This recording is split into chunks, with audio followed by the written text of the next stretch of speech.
Assalamualaikum warahmatullahi wabarakatuh. Selamat malam kepada para pendengar kita di malam yang sepi ini.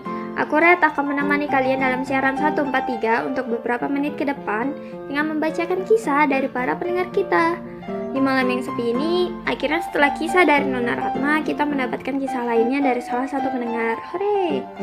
Kisah dengan judul Mencintaimu Dalam Diam kali ini datang dari Nona Nurrahna Danisha Putri yang ingin membagikan kisahnya pada kalian semua.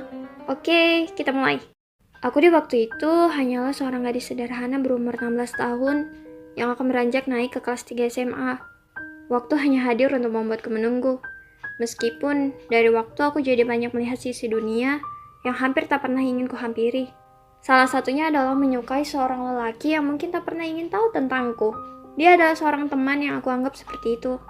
Kami satu angkatan, tapi tidak pernah satu kelas. Tidak ada kesempatan untukku dekat dengannya.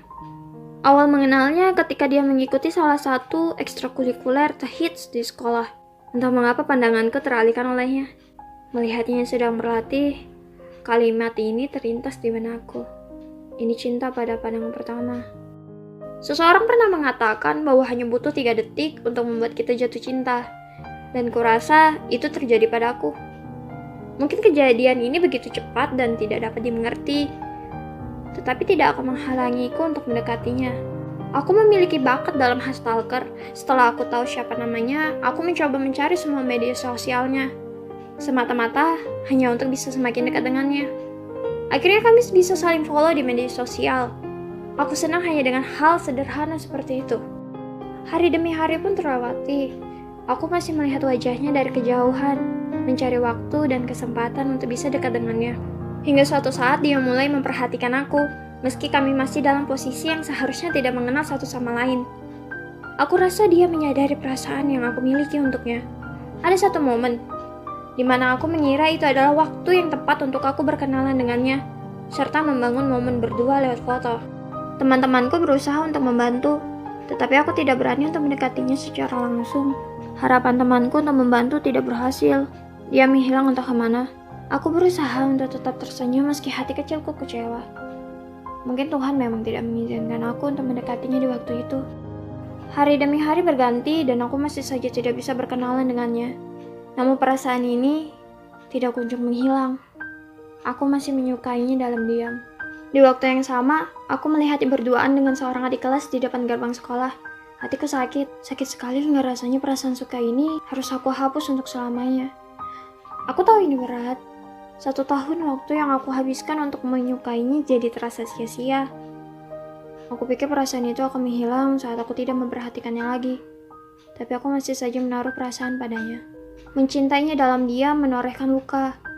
Namun hadirnya membuatku begitu bahagia. Saat acara ulang tahun sekolah, aku yang waktu itu sedang menonton lomba debat bahasa Indonesia jadi tidak fokus karena kehadirannya yang duduk di belakangku. Meskipun jarak 15 langkah memisahkan kami. Momen ini aku abadikan secara diam-diam lewat foto yang aku ambil bersama temanku. Dia tidak menyadari bahwa dirinya terikat dalam kenangan itu. Aku tidak tahu harus berkata apa. Hatiku senang sekali dengan ketidaksengajaan yang terjadi hingga hari itu. Aku merasa tidak ingin pulang ke rumah. Foto itu hingga sekarang masih tersimpan dengan baik di ponselku dan merupakan kenangan terindah yang pernah aku punya bersamanya. Meskipun sekarang aku hanya bisa mencintainya dalam diam bersama jarak yang memisahkan. Untuk Nona Dini, terima kasih karena sudah mau berbagi kisah dengan kita semua pada malam ini. Semangat dalam mencintai dia meskipun dalam diam, oke? Untuk para pendengar, kalian bisa mencari tahu Nona Dini lebih jauh lewat akun Instagramnya yang sudah aku taruh di deskripsi. Oke, kita akhiri episode malam ini sampai di sini saja. Untuk para pendengar yang ingin mengirim kisah atau masih ingin bertanya-tanya, bisa mengirimkan pesan lewat DM akun Instagramku yang ada di deskripsi atau langsung ke lovelybookdiary@gmail.com. Bisa juga di kolom komentar. Aku tunggu kisah kalian untuk dibacakan di malam berikutnya. Aku Red, sampai jumpa lagi. Wassalamualaikum warahmatullahi wabarakatuh.